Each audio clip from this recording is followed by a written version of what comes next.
Hello friends, welcome to Buzz Coaching. In this video, I am going to explain you some concept related to constructions and geometry.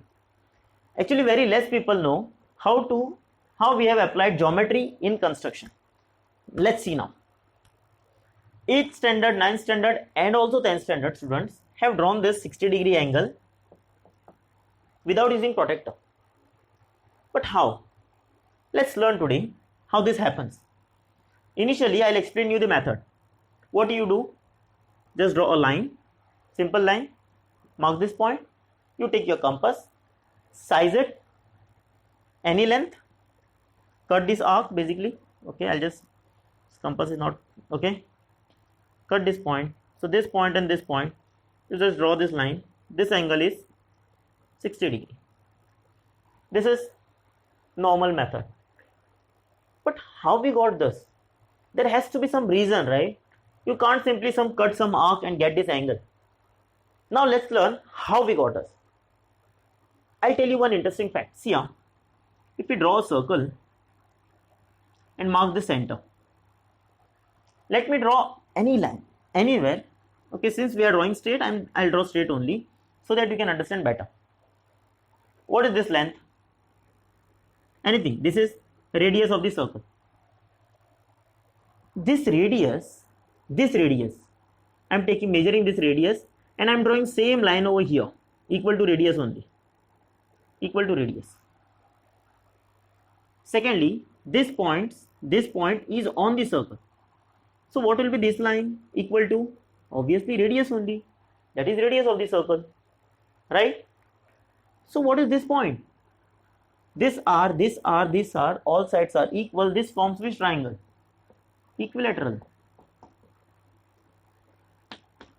Equilateral triangle. If this is equilateral triangle, that means all angles are 60 degree. Yes, right? So same method we applied over here. Let us draw one more time and let's see. This is the line. We took an arc, okay, of any length we have cut. Okay, now what we are doing? We are just keeping this size equal to this from here to here. Let's see, this is the radius. Okay, this side also we are keeping for radius only. Size will be radius only, equal to radius. Now this R again we are cutting, which means we are marking actually the point which is R, and this point we are joining is nothing but equal to R. Can you see what is the triangle over here? 60 degree triangle. You just extend this line, just extend this line and we'll get 60 degree. Done. This is a very simple concept. Basically you are drawing equilateral triangle over here. Done. Okay, so one part clear. Now let's see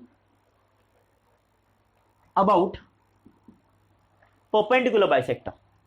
But before finding perpendicular bisector, I'll explain you two things.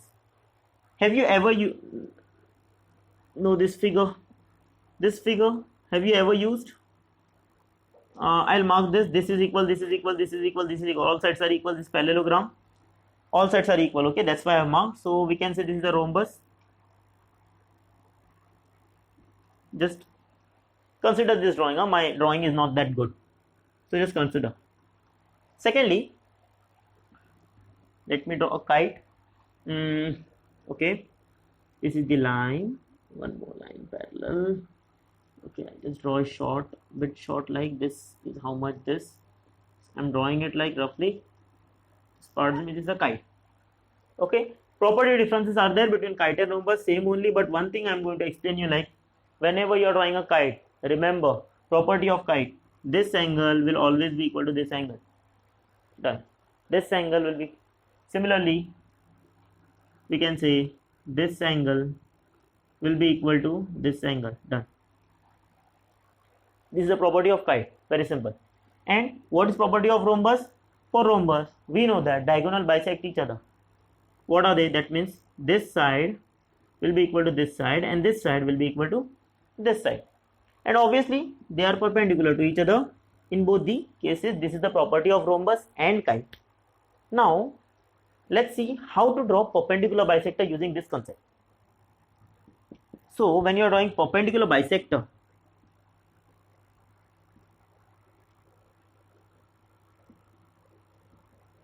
what you do basically?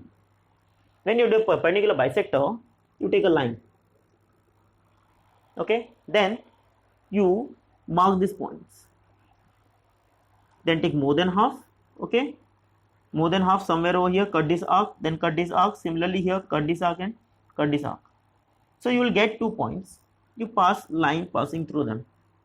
You get this point. Okay, I'll shorten this since I have. Okay, this is perpendicular bisector method. Very simple thing. But actually what you are doing, that is important. Very few people know this, what you are actually doing. Perpendicular bisector, I'll explain you one more time. See here, when you draw a line, okay, and here what you are doing, you are taking some distance, right? That means you are taking some side. Okay, now using this distance, you are cutting this arc, you are cutting this arc. Again, using same distance, you are cutting this distance and cutting this arc. So you are getting points, right? Those points you join each other. When you join these points, you will notice this side will be equal to this side and this side will be equal to this side. This, whatever we are doing, that is actually we are drawing rhombus.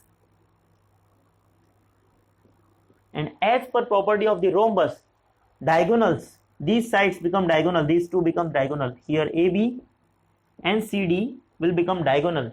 And according to rhombus rule, diagonal are perpendicular and they bisect each other. Okay, and that is how we get perpendicular bisector. Understood? Right now? Okay, now I'll explain you one more thing about angle bisector too. Okay, I'm just rubbing this part, kite wala. I'll draw over here. Let's see angle bisector. Okay, what I'll do, I'll draw first angle over here, then I'll explain you in this part. Okay, for angle bisector, what I'll do, how you draw angle bisector? How you draw angle bisector? Angle bisector, as usual, if an angle is given, if imagine this angle is given, what you do? You take one arc, you cut this arc. Okay, I'll just change my marker first. Chalo, you mark this point and you just shift these points, okay, somewhere over here. Now, from this point, from these 2 points, either you can increase the length of this arc or you can keep it same. Both. If you keep it same, you are drawing rhombus. If you are changing it, you are drawing kite, nothing else. I'll explain with rhombus only. So this and this will cut and this point will just join. And this angle is nothing but angle bisector, not perpendicular, angle bisector. If this is 60 degree, this will be 30 degree. This is a simple method. Drawing an arc, selecting, keeping that arc, cutting, and you will get. Okay. Now I told you 2 things. First, if you are keeping same arc, you will get rhombus. If you are changing the arc, you will get kite. I'll explain you that, how it happens.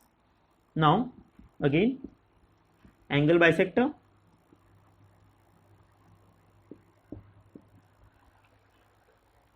Okay, now we'll take a line, simple line we'll take. Now, one more angle will be also there, that will also will consider. This is an angle. Okay, now when we are selecting an arc, see here, when we are selecting any arc and we are cutting any arc, that time basically what we are doing is we are marking this distance, right? We are marking this distance. Okay, we can say this as anything. This side is equal to this side. I'm purposely doing that. I'll show you why. This side is equal to this side. Now, if you are keeping same length equal to this, and you just cut this arc over here and here, you will get this line, this point.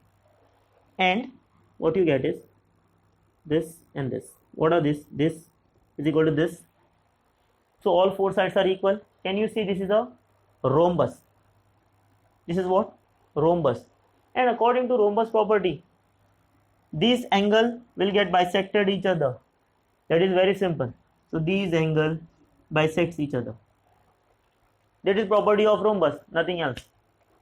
If you are drawing kite, that means from here, whatever length you got, you are increasing or decreasing. I'll explain you with increasing, decreasing. You can try on your own.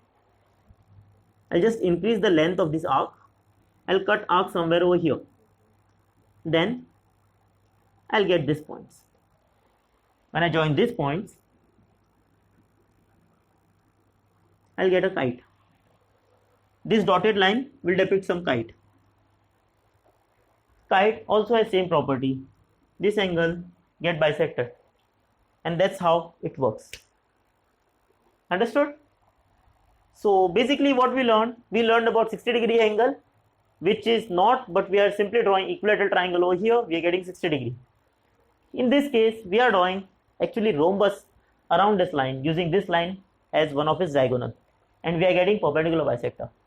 And for angle bisector, we are drawing rhombus, or we can also draw a kite to get the result.